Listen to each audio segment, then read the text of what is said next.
Yeah, she's had her use, bless her. Welcome back to the channel. We're back on the Discovery and a job that I've been meaning to do for a while. It was an advisory on the MOT about the rear prop shaft centre bearing is worn, and you can get it and you can move it slightly. The MOT was a few months ago and it's got quite worse, and you can feel it knocking and that sort of thing. So I've got a new centre prop bearing. Now, I know everybody says you should replace the whole prop shaft for a genuine one or a GKN one. But a GKN one, I believe, is like £500, something like that. Which to anybody, that's a lot of money. The rear UJ is fine. I have checked it. It is just the prop centre bearing. So this one isn't a cheap Chinesian one. It is, you can see the logo here somewhere. It is a GKN one. So as the rear UJ is fine and it's going to have a GKN centre prop bearing, you know, it should do fine. I mean, I don't do a million miles in this car. I've got a different car that I use for work, and the wife's got a different car for running the kids around, who basically just uses the weekend and a bit of light off-roading. It doesn't do any heavy towing or anything like that, so I can't see there's any justification in replacing the whole rear prop. So we'll quickly take the prop off and go through the steps in replacing this. So I've just whipped the heat shield off, and you can see, yeah, she's had her use, bless her. So we just got to take these bolts off here. And there's the 2 on the hanger, and 2 and the 4 on the rear diff, and then we should be able to take the prop off.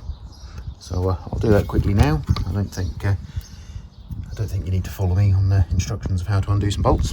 So the prop shaft is off. You can clearly see how underneath it. It's pretty knackered. It's held on a little bit of rubber there, but that's it. You can see it's definitely past its use by date. So from my understanding, we need to just take that little clip off there, and then this little cover here we just need to knock off that way, get the grease out, and then there's a little clip in there that we just need to undo to then be able to separate the 2 bits of the shaft. Obviously, before doing that, we will mark the 2 pieces before they come apart, just to make sure we get them exact, because this is balanced and we don't want any nasty vibrations. So using an old screwdriver, I just gently worked my way around the shaft, just opening up the little lip on that cover, taking my time and just being careful not to damage it until took a little while, but we got there in the end and the cover came off. You can now see we've got that cover off. There's a seal around there. I've probably not done it the most conventional way, but all this little lip can then be knocked into that little groove again afterwards. So I think I'm going to get this out of the way, so just cut through that rubber and we can slide that back. You can see we've got a bit of cleaning up to do in there before we can get to the little clip that holds the 2 sections together.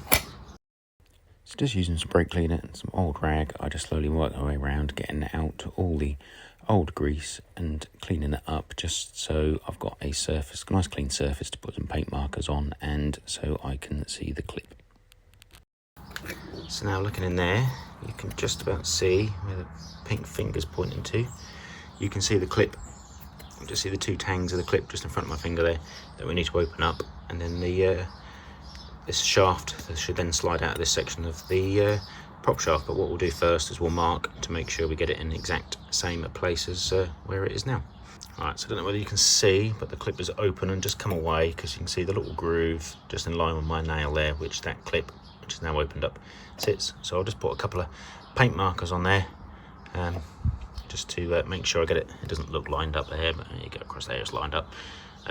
Just to make sure we get the splines in the right place as it was before we take it apart. So we can now slide him out, take this cover off, and then we can pull the old bearing off. So it's now off. There you go, there's the hanger. I ended up cutting it slightly with an angle grinder and breaking the bearing up, because the puller that I've got was very slightly too short, so I couldn't get it on here and get a pull. I managed to find some longer bolts, and then I actually just disintegrated the bearing, pull the bearing apart rather than pulling the last little bit off. So I ended up just cutting that off with a grinder. So we can now just clean this up, and then we can knock a new one on and put it together. So I gently knocked on the new centre prop bearing. I then joined the two sections of the prop shaft back together again and filled the little boot with a load of new CV grease to make sure it's all fully lubricated. I then slowly went around and carefully knocked the little lip in on the prop back into position, and then just gave it a little tidy up with a little bit of brake cleaner. New centre bearing is all on. It's all sorted and ready to go back on the Disco. So there, all fitted, prop shafts all back on, all torqued up. So thank you very much for watching. Please like and subscribe, and there'll be more videos to come.